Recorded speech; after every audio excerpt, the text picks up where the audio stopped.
जय गुरु जी। दोस्तों, एक बार फिर आपका अपना प्रिय आरजे आदि कश्यप मुंबई से मानुस और आपके लिए लेकर आया है आपका मन पसंद program positive karma, episode number 756।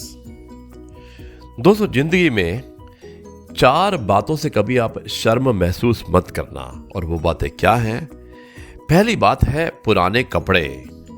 दोस्तों, अगर आप पुराने कपड़े पहनते हैं तो कभी आप महसूस मत कीजिएगा कि ये कपड़े पुराने हैं, क्योंकि ये कपड़े कभी भी आपके टैलेंट को, आपकी प्रतिभा को नहीं दर्शाते हैं। दोस्तों, दूसरी बात है जिसमें आपको शर्म महसूस नहीं करनी चाहिए, गरीब दोस्त। क्योंकि दोस्तों, जब दोस्ती होती है तो दोस्ती में कोई ओहदा नहीं होता है। दोस्ती में ना गरीब होता है और ना ही अमीर होता है। और दोस्तों, तीसरी बात जिसमें आपको शर्म महसूस नहीं करनी चाहिए वो होते हैं ओल्ड पेरेंट्स, यानी कि आपके बुजुर्ग पेरेंट्स जो होते हैं। बिकॉज आप जो भी कुछ हैं आज, आप सिर्फ अपने बुजुर्ग पेरेंट्स की वजह से होते हैं। इसलिए कभी भी उनके बारे में बातें करते हुए शर्म महसूस मत कीजिएगा। और दोस्तों, चौथी बात है सिंपल लिविंग, यानी कि आपका रहना एकदम साधारण होना चाहिए। बिकॉज जो आपकी सक्सेस होती है वो कभी भी आपकी अपीयरेंस के बेसिस में नहीं होती है। आपकी जो सच्चाई होती है, आपके जो काम होते हैं उसके बेसिस पे होती है। दिखावे में आपकी सक्सेस कभी नहीं होती है। आरजे आदि कश्यप मुंबई चा मानुस। दोस्तों, आज आरजे आदि विशेष कुछ अलग हो जाए, इसमें मैं एक बहुत अच्छी कहानी सुनाने वाला हूँ।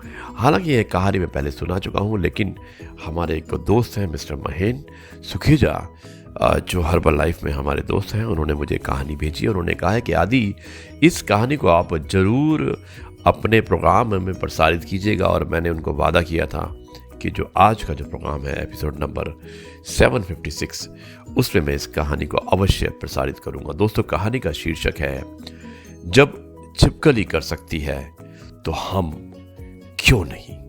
और दोस्तों, ये जापान में घटी हुई एक सच्ची घटना है।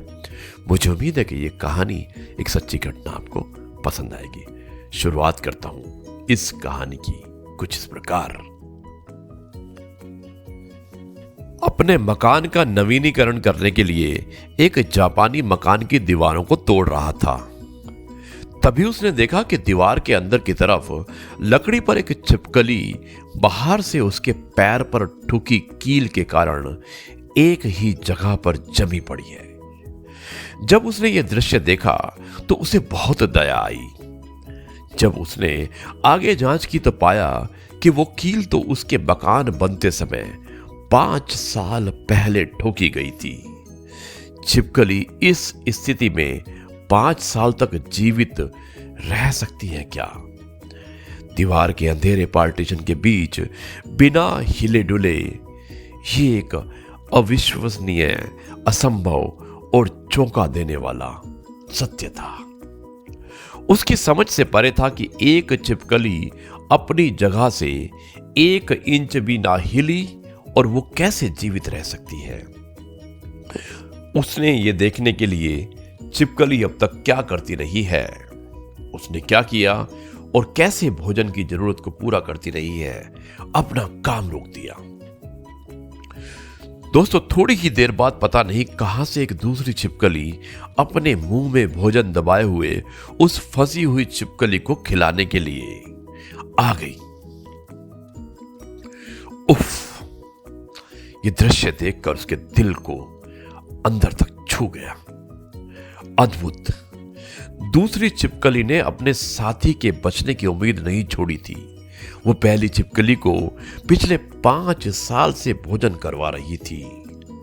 अजीब है, एक छोटा सा जंतु तो यह कर सकता है, पर हम मनुष्य जैसे प्राणी जिसे बुद्धि में सर्वश्रेष्ठ होने का आशीर्वाद मिला हुआ है, नहीं कर सकता। दोस्तों, कृपया अपने प्रिय लोगों को भी कभी ना छोड़ें। ये एक मैसेज है आपके लिए।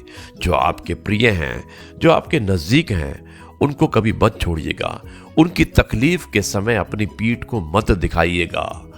आज आप सौभाग्यशाली हो सकते हैं, पर कल तो अनिश्चित ही है और कल चीजें बदल भी सकती हैं। कुछ भी बनाने के लिए पूरा जीवन भी लग सकता है, पर उसे तोड़ने में एक पल भी नहीं लगता है। दोस्तों, प्रकृति ने हमारी उंगलियों के बीच शायद जगह भी इसलिए दी है ताकि हम किसी दूसरे का हाथ थाम सके। दोस्तों, समय परिवर्तनशील है और किसी का समय कभी भी बदल सकता है, इसलिए हमेशा आप एक दूसरे की सहायता को सोच कर रखिएगा, उनकी सहायता कीजिएगा। ये है आपका अपना प्रिय आरजे आदि कश्यप, मुंबई चमानुस, और आपके लिए लेकर आया आपका मनपसंद प्रोग्राम पॉजिटिव कर्मा। अब मैं इस कार्यक्रम को यहीं पर समाप्त करता हूं और कल आपसे एक बार फिर मुलाकात होगी कुछ नई बातों के साथ। तब तक के लिए कहता हूं नमस्कार, जय हिंद, वंदे मातरम, भारत माता की जय, जय जवान, जय किसान, जय गुरु जी, शुक्राना।